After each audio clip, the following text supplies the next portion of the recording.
찬송가 212장 찬송 부른 뒤에 기종배 목사님께서 기도하시겠습니다.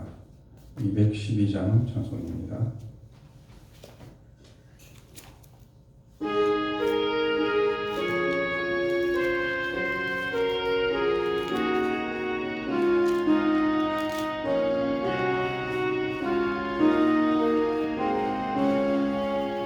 겸손히 주를 섬길 때 괴로움이 임하느라 구주여 내게 인주사 잘 감당하게 하소서. 인자한 말을 가지고 사랑을 강화시키며 갈 길을 잃은 길을 잘 인도하게 하소서. 인자한 말을 가지고 사랑을 하시고 굳건한 믿음 주셔서 늘 승리하게 하소서.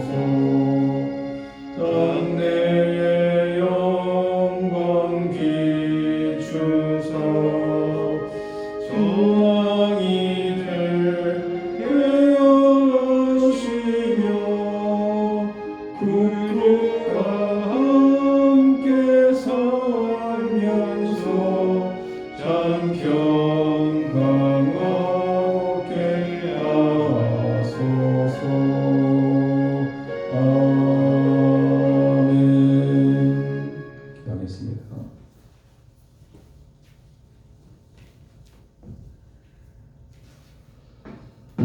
하나님 아버지 감사합니다. 우리에게 새해를 주시니 감사합니다. 새로운 생명을 얻는 새로운 기회를 우리에게 주시니 감사합니다. 하나님 앞에 서 있는 우리 죄인들에게 십자가의 그 사랑으로 이 아침에 기도하게 하여 주시니 감사합니다. 주님, 간구하오니 교회가 확심하여 주님의 뜻을 이루어드리는 그러한 특별한 새벽 기도회가 되게 하여 주옵소서. 새 모든 일정을 주님의 뜻에 맞추는 은혜의 시간이 되게 하여 주옵소서. 새 직분자들에게 믿음과 지혜를 더하소서. 주님의 능력으로 열매 맺는 그런 한 해가 되게 하여 주옵소서. 주님의 열정과 소망을 충만케 부어 주옵소서. 성령 충만한 교회, 은혜가 충만한 교회, 능력이 충만한 교회, 믿음이 충만한 교회가 되게 하여 주옵소서. 교구와 각 구역이 살아나게 하여 주옵소서. 교회가 주님의 생명을 얻고 그 생명으로 풍성한 하나님의 교회가 되게 하여 주옵소서. 주님, 우리에게 긍휼을 베풀어 주셔서 하나님의 권속들에게 생명의 말씀으로 함께 하여 주옵소서. 각 가정마다 코로나 위기가 은혜의 기회가 되는 놀라운 하나님의 부흥의 시기가 되게 하여 주옵소서. 추운 겨울입니다. 몸의 아픔과 육신의 그 시림과 또 마음이 추운 자들을 우리 주님께서 찾아가서 한마음 한뜻이 되는 사랑으로 풍성한 그러한 새해가, 그러한 교회가 되게 하여 주옵소서. 구하지도 않고 가난하지도 않는 일용할 양식을 오늘 주의 자녀들에게 베풀어 주옵소서. 처음 사랑에서 떨어진 곳이 어느 지점인지를 냉철하게 파악하는 그러한 지혜를 우리에게 주시옵소서. 처음 사랑을 회복하는 하나님의 교회 한 해가 될 수 있도록 은혜의 은혜를 더하여 주옵소서. 우리를 원하신 예수님 이름으로 기도하옵나이다. 아멘.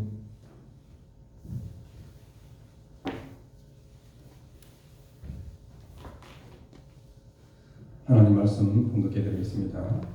느헤미야 3장 1절 말씀과 에베소서 2장 22절 말씀을 공독해 드리겠습니다. 느헤미야 3장 1절 말씀입니다.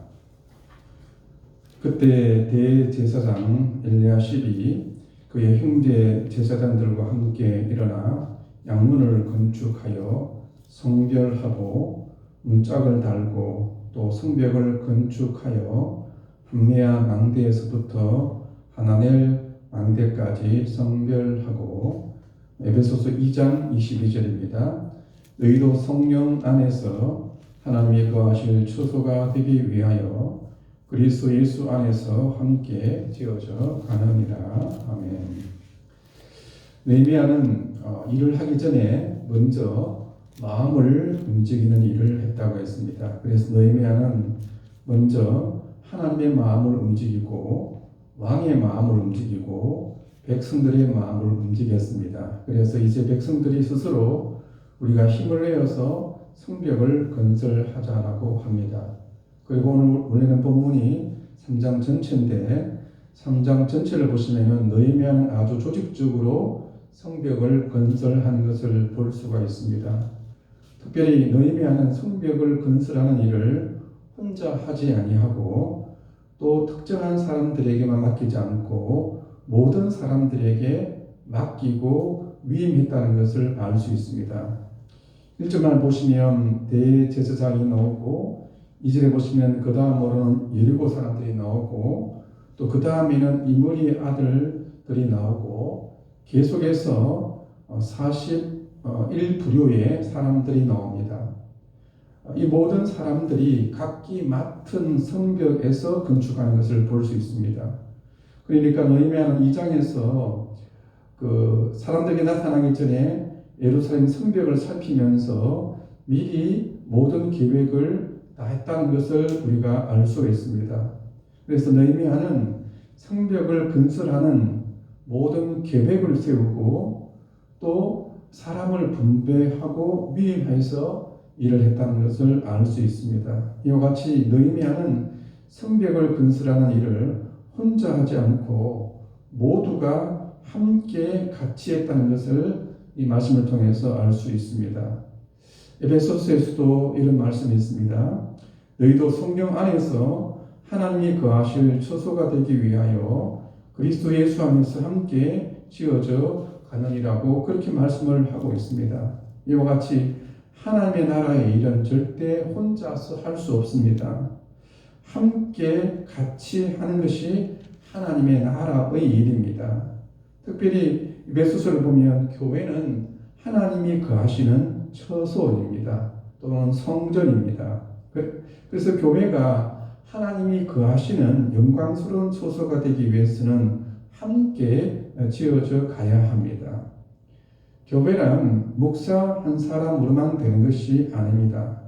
장로님으로만 되는 것도 아닙니다. 단순히 성도님들로만 되는 것도 아닙니다. 교회는 하나님이 거하실 처소가 되기 위해서 모두가 함께 지어져 가는 공동체가 되어야 합니다. 그래서 존 메가더 목사님은 교회의 가장 큰 적은 슈퍼 목사와 슈퍼 성도라고 했습니다. 목사이건 성도든 간에 한 사람이 모든 것들을 감당하고 좌지우지한다면 그것은 교회를 건강하게 만드는 것이 아니다라고 말했습니다. 그러면 교회가 하나님이 거하실 처소가 되기 위하여 함께 지어져 가야 하는데 어떻게 해야 되겠습니까? 첫째는 교회가 하나님이 거하실 처소가 되기 위하여 함께 지어져 가기 위해서는 먼저 교회의 주 대심이 분명하게 회복되어야 합니다. 여러분들 이 교회의 주인은 누구이십니까? 당연히 교회의 주인은 주님이십니다. 그래서 교회는 주님의 교회입니다. 그러면 이 교회가 주님의 교회라는 말이 무슨 말이겠습니까? 그 말은 교회의 주인이 주님이란 말은 이 교회는 특정한 한 사람의 교회가 아니라 우리 모두의 교회라는 말입니다. 이런 의미에서 먼저 이 교회가 주님의 교회가 되어지고 우리 모두의 교회가 되기 위해서는 먼저 목사는 절대로 자기 마음대로 말할 권리가 없습니다. 오직 하나님의 말씀인 성경을 성경대로 전하고 말해야 되지, 목사의 말이라고 해서 무조건 하나님의 말씀이 되는 것이 아닙니다. 모교회 목사님이시고 중계전까지 하셨던 저희 모교회 목사님께서 저를 만나면 항상 이런 말씀을 하셨습니다. 목사의 말이라고 다 하나님의 말씀이 아니다. 목사가 진실되고 온전한 삶으로 성경대로 하나님의 말씀을 점거해야 하나님의 말씀이 되는 그다라고 말씀하신 것을 항상 기억하고 있습니다. 또 목사만 주의 종이 아닙니다. 보통 지방에서는 그런 말을 종종 씁니다. 목사나 교육자를 종님이라는 그런 표현을 옛날에는 간혹 가다가 쓰기도 했습니다. 그 말은 어법에도 맞지 않는 말입니다. 종이면 다 같은 종이지 누구는 그냥 종이고 누구는 종님이란 말은 맞지 않습니다.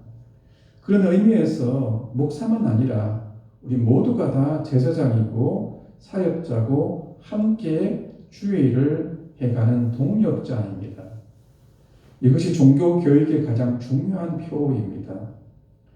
초대교회 때 사도들이 굳이 하는 일을 하다가 이것이 우리가 할 일이 아니구나 하면서 집사를 세웁니다. 그러면서 사도들은 기도하는 일과 말씀 전하는 일에 그것만 전무하리라라고 말합니다. 그러니까 성경적으로 보더라도 어떻게 보면 교회의 주체는 목사만 아니라 모든 성도들입니다. 목사는 성도들이 주의를 할 수 있도록 말씀으로 동기부여를 해주고 기도로 힘을 주는 조력자입니다. 만일에 교회가 특정한 한두 사람의 교회라면 누가 그 교회 일을 할 맛이 나겠습니까? 단순하게 목사만의 교회이거나 장로님들만의 교회이거나 특정한 성도님들만의 교회라면 누가 그 교회를 함께 할 맛이 나겠습니까? 그래서 우리는 먼저 이 교회가 사람의 교회가 아니라 주님의 교회라고 하는 자부심을 가져야 합니다.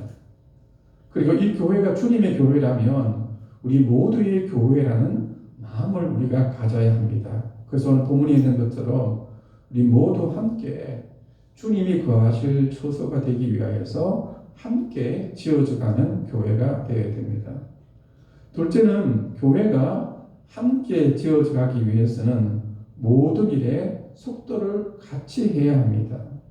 예를 들어서 목표를 향해서 달리기를 합니다. 나는 저만큼 달려가고 싶습니다. 그런데 사람들이 아직 준비가 되어 있지 않습니다. 그러면 어떻게 해야 됩니까? 절대로 목표는 수정할 필요가 없습니다. 그러나 앞서 달려갈 필요도 없습니다. 달려가다가도 다시 돌아서서 앉아있는 사람들에게 힘을 주어야 합니다. 먹을 것을 주어야 합니다. 언제까지든지 기다려 주어야 합니다. 그리고 힘이 심길 때 또 그들이 스스로 오늘 2장에서 있는 것처럼 우리가 같이 성벽을 건축하자라고 했을 때 목표를 향해 같이 뛰어가야 합니다. 어떤 목사님은 교회를 건축할 모든 준비가 되었습니다. 그런데 교회를 건축하는데 10년이 걸렸습니다. 그래서 목사님 돈도 준비가 되어 있고 모든 준비가 되어 있는데 왜 빨리 하지 않습니까? 라고 했습니다.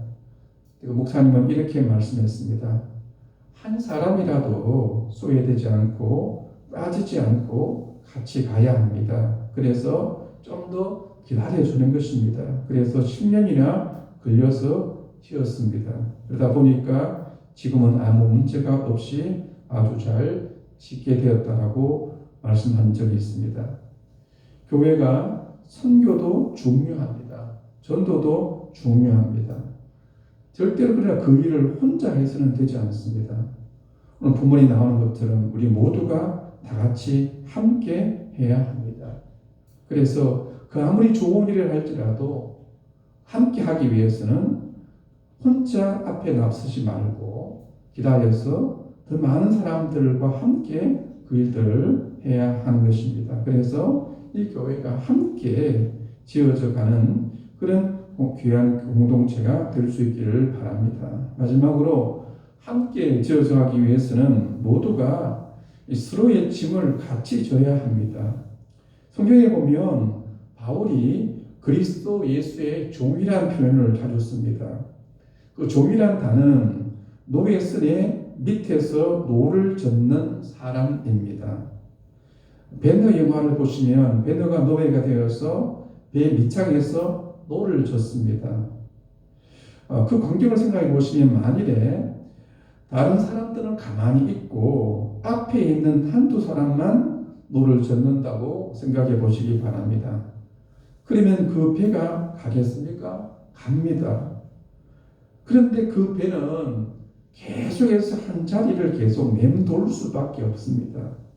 그리고 언젠가는 그 앞에 있던 한두 사람도 지쳐서 모든 일을 그만두게 됩니다. 어떻게 해야 하는 것입니까? 우리가 다 주님의 종이라면 각기 맡은 자리에서 함께 같이 노를 저어야지만이 앞으로 나갈 수 있고 힘들지 않게 노를 저을 수가 있습니다. 해병대 훈련을 받을 때 제일 힘든 훈련이 보트를 들고 같이 뛰는 것이라고 합니다.